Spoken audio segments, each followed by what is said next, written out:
Assalamualaikum warahmatullahi wabarakatuh. Perkenalkan, kami dari kelompok 1. Di sini, kami akan membahas tentang anatomi dan fisiologi sistem reproduksi pada pria dalam mata kuliah anatomi, fisiologi, dan patologi sistem genitourinary dan reproduksi yang diampu oleh Ibu Yeni Tri Utami, SKM, MPH. Berikut ini adalah anggota-anggota kelompok kami. Yang pertama ada Aditya Dito Aditama dengan NIM 200205001. Yang kedua ada Elga Putri Ragil dengan NIM 200205012. Yang ketiga ada Maftuhatul Mu'aziza dengan NIM 200205022. Dan yang terakhir ada Rafida Hasna Abdullah dengan NIM 200205033. Sekarang masuk ke materi. Sistem reproduksi pria terbagi menjadi dua bagian, ada eksternal dan internal. Di eksternal terdapat penis dan skrotum, dan di internal terdapat testis, epididymis, vas deferens, vesicula seminalis, ductus ejaculatorius, glandula prostatica, dan yang terakhir glandula bulboretralis.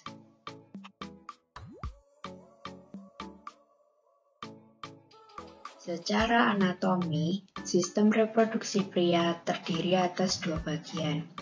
Ada genitalia eksternal terbagi atas dua bagian. Yang pertama ada penis, yang kedua ada skrotum. Penis merupakan alat kelamin pria yang berfungsi sebagai saluran keluarnya air mani dan air seni atau urin. Penis tersusun atas tiga bagian. Ada pangkal atau akar, tubuh atau batang, dan kepala atau kelenjar. Pangkal penis merupakan bagian penis yang terhubung ke panggul. Batang penis merupakan bagian tengah yang menggantung, dan di batang penis paling banyak tersusun atas penghubung jaringan dan otot-otot kecil. Kepala penis merupakan bagian ujung penis yang terdapat meatus uretra atau bukaan uretra. Fungsi dari penis adalah sebagai saluran keluarnya air mani dan air seni atau urin, lalu sebagai saluran yang menyalurkan sperma kepada vagina wanita. Yang kedua, ada skrotum. Skrotum merupakan kantong yang terdiri atas jaringan kutis dan subkutis yang terletak dorsal dari penis dan kaudal dari simisiv pubis. Skrotum juga terbagi atas dua bagian. Di bagian luar terdapat raffe, dan di bagian dalam terdapat septum skrotum skrota yang masing-masing skrotum membungkus testis, epididymis, dan sebagai funiculus spermaticus. Fungsi dari skrotum adalah sebagai kantung kulit khusus yang melindungi testis dan epididymis dari cedera fisik yang merupakan pengatur suhu testis.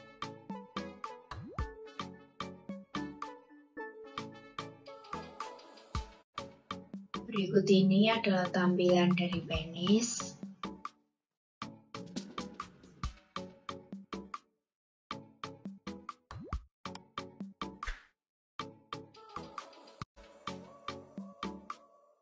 Selanjutnya ada genitalia internal.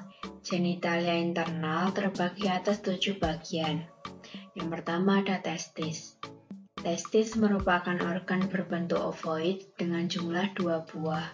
Testis terletak di dalam skrotum dan dibungkus oleh tunica albuginea yang beratnya mencapai 10-14 gram dan panjangnya mencapai 4 cm.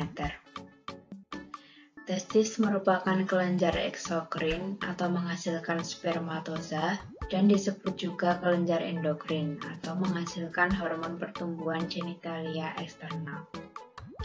Testis berfungsi sebagai penghasil sperma dan mensekresikan hormon testosteron. Yang kedua ada epididymis. Epididymis merupakan organ yang berbentuk seperti huruf C yang terletak pada fasies posterior testis dan sedikit menutupi fasies lateralis. Epididymis terbagi menjadi 3 bagian, yaitu kaput epididymis, korpus epididymis, dan cauda epididymis. Epididymis berfungsi sebagai tempat sekresi sperma dari testis dan sebagai pematangan motilitas dan fertilitas sperma.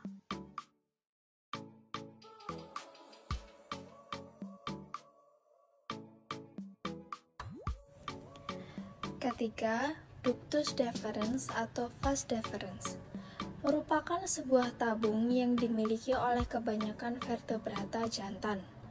Vas deferens membentang dari epididymis ke uretra. Ductus deferens atau vas deferens berfungsi menyalurkan sperma dari epididymis saat ejakulasi dan juga menjadi tempat penyimpanan sperma sebelum dikeluarkan melalui penis.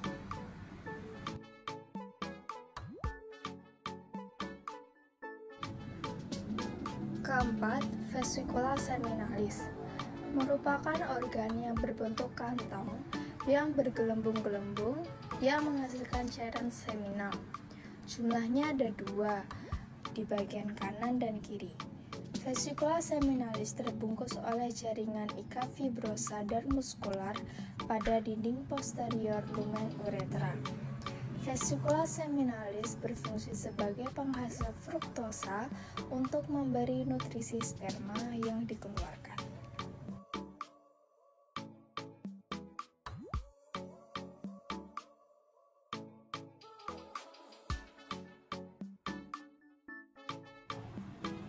Kelima, ductus ejaculatorius atau saluran ejakulasi merupakan gabungan dari ductus deferens dan ductus extraoterius vesicula seminalis menuju basis prostat yang akhirnya bermuara ke dalam coliculus seminalis pada dinding posterior lumen uretra.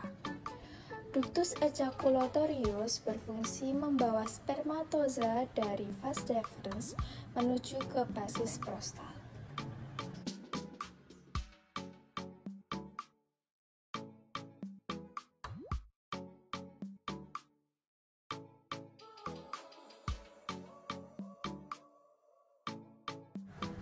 Keenam, glandula prostatica merupakan organ yang terdiri atas kelenjar-kelenjar tubula alveolar.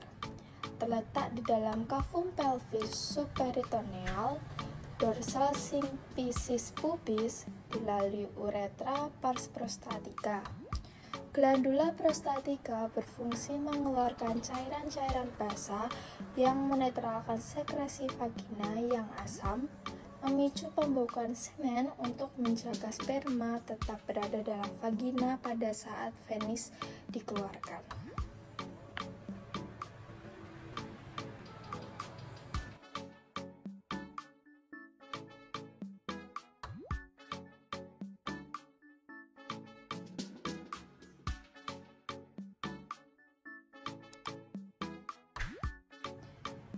Yang terakhir, glandula bulburetralis.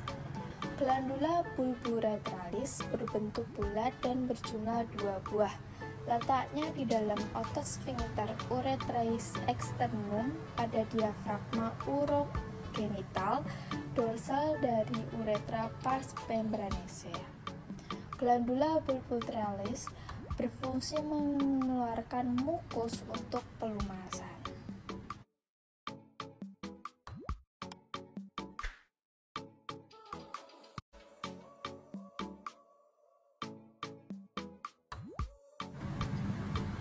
Sekian dari kelompok kami.